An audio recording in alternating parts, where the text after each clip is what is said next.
अल्हम्दुलिल्लाह अल्हम्दुलिल्लाहि रब्बिल आलमीन वल आक़िबतु लिल मुत्तक़ीन वस्सलातु वस्सलामु अला मन काना नबिय्यु आदमु बैनल माइ वत्तीन। क़ाल अल्लाहु तबारक व तआला फ़िल क़ुरानिल मजीद वल फ़ुरक़ानिल हमीद वला तल्बिसुल हक़्क़ बिल बातिल व तक्तुमुल हक़्क़ व अंतुम तालमून। सदक़ल्लाहुल अज़ीम सदक़ सादिक़ुल मस्दूक़ अलैहि सलातो व तस्लीम। इन्नल्लाहा व मलाइकतहु युसल्लूना अलन नबी या अय्युहल्लज़ीना आमनू सल्लु अलैहि व सल्लिमू तस्लीमा। अल्लाहुम्मा सल्लि अला सय्यिदिना मौलाना शफ़ीअना व हबीबना व तबीबना व नबियना व मौलाना मुहम्मदिन व अला आलिहि व अस्हाबिहि व बारिक व सल्लिम। सलातो व सलाम अलैका या रसूलल्लाह सल्लल्लाहु तआला अलैहि वसल्लम। वक्त काफी हो चुका है, पौने दो हो रहे हैं।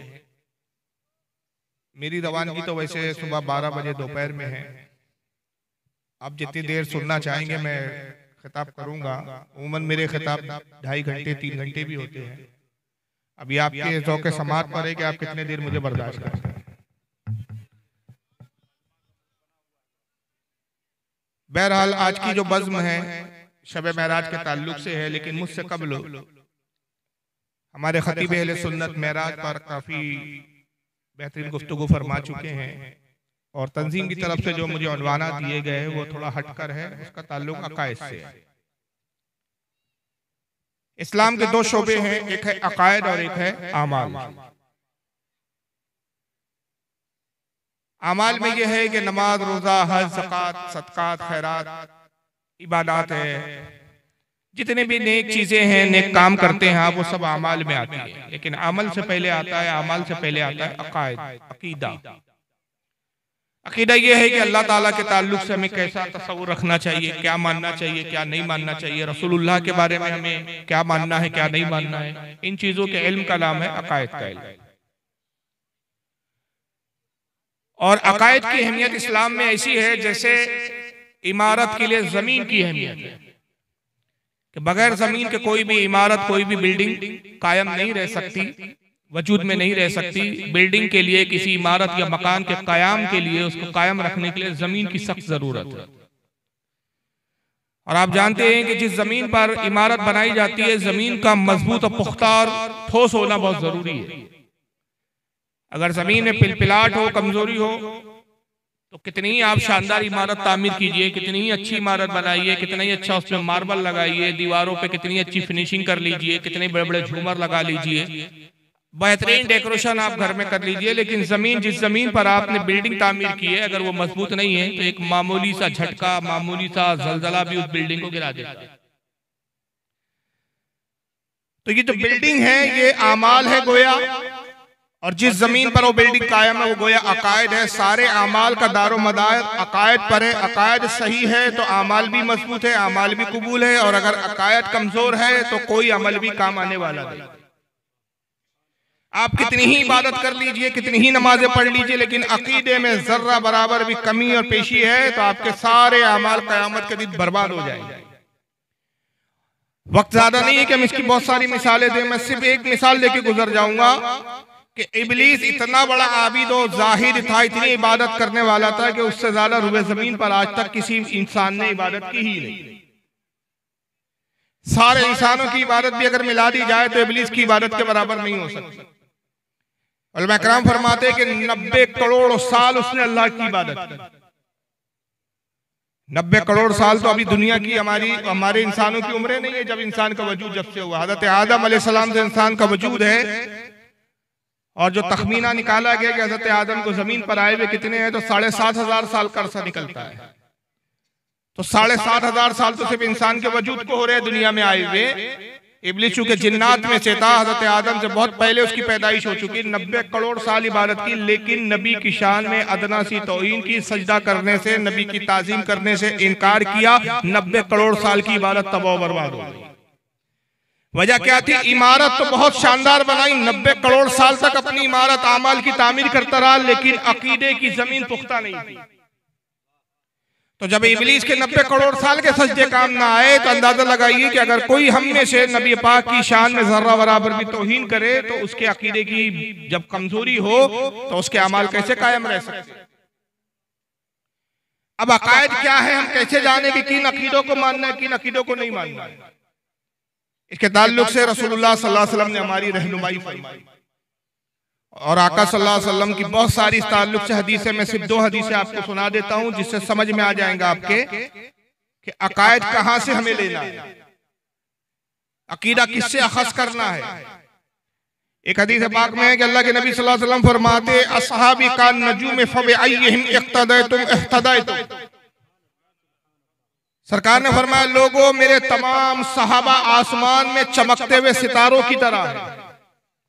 जैसे आसमान में सितारे रोशन और रोशन है, चमकदार है, रोशनी देते, मेरा हर सहाबी उन्हीं सितारों की तरह है कि उससे रोशनियां नमूदार होती है। और ये रोशनी कौन सी है? ये हिदायत की रोशनी है। इख्तदायतुम इख्तदायतुम, जिन तुम में से जिसने भी किसी सहाबी की पैरवी करी उसने हिदायत पाई। मेरा हर सहाबी साहिब हिदायत है। तो अब हमें देखना है कि सहाबा का अकीदा क्या था, वो रसूलुल्लाह को कैसे मानते थे, हुजूर की इज्जत और ताजीम कैसे करते थे। जब जैसा सहाबा ने किया तो वैसा ही हमें अमल करना है। जो सहाबा ने किया वही हमारे लिए सनद और सनद की हैसियत रखता है, इसलिए कि सहाबा के अमल पर रसूलुल्लाह सल्लल्लाहु अलैहि वसल्लम की तस्दीक की मोहर लगी हुई। और जिस चीज को सहाबा ने पसंद किया उसको रसूल ने पसंद किया, और जिसको रसूल ने पसंद किया उसको खुदा ने पसंद किया। और एक दूसरी हदीस में आका सल्लल्लाहु अलैहि वसल्लम इरशाद फरमाते हैं इन्ना बनी इसराइल तफर्रकत अला सिंतैन व सबईन मिल्ला व उम्मती तफ्तरिकु अला सलासीन व सबईन मिल्ला। कहा कि कौम बनी इसराइल में इख्तिलाफ हुआ।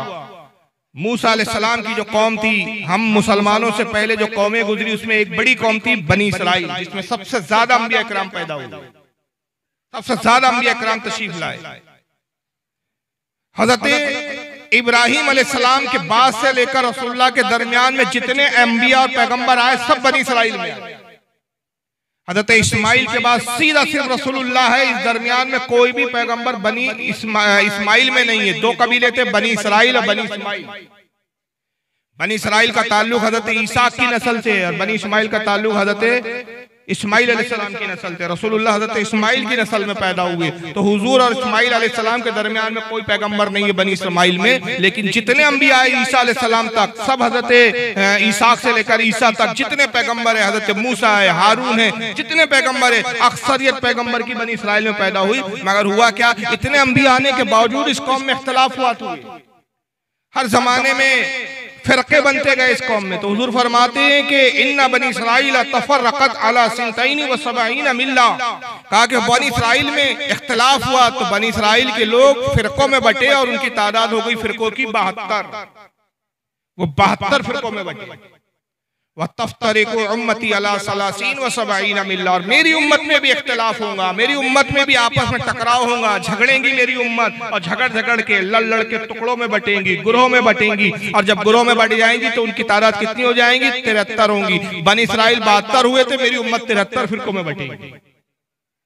कुल्लुहुम फिन्नार। आका ने कहा सब के सब जहन्नम में जाएंगे। इल्ला मिल्लतन वाहिदा, सिर्फ एक जमात होंगी, एक फिरका होगा जो जन्नत में जाएगा। यानी 73 में से 72 फिरके जहन्नम में जाएंगे और हर फिरकों में करोड़ों अरबों लोग होंगे। और जन्नत में जाने वाले लोगों में भी लाखों और करोड़ों होंगे। एक ही जमात होंगी जो जन्नत में जाएंगी और 72 फिरके और 72 जमातें जहन्नम में जाएंगी। कालू मन हिया या रसूलुल्लाह सल्लल्लाहु अलैहि वसल्लम। साहबा ने अर्ज किया अल्लाह के नबी सल्लल्लाहु अलैहि वसल्लम जन्नती जमात की निशानी और पहचान बताइए। सुभान अल्लाह सुभान अल्लाह। हुजूर जब कयामत के करीब आपकी उम्मत फिरकों में बटे तो कैसे जाने उस वक्त के मुसलमान कि किस जमात में हमें रहना है, कौन सी जमात जो है वो हक पर है, कौन सी जमात है जो जन्नत में जाने वाली है, और ये कौन से 72 है जो जहन्नम में जाने वाले हैं। उन 72 से हटकर जन्नत वाली जमात में कैसे कायम रहे, उसकी पहचान क्या होगी, उस जमात की निशानी क्या होगी। काला माना अलैहि व अस्हाबी, फरमाया सुनो उस जमात की जो जन्नत में जाएंगी उसकी पहचान और निशानी ये कि जो मेरे और मेरे सहाबा के अकीदे पर होगा वही जन्नती होगा। सुभान अल्लाह सुभान अल्लाह सुभान अल्लाह। अल्लाहु अकबर। या रसूल अल्लाह जिंदाबाद जिंदाबाद।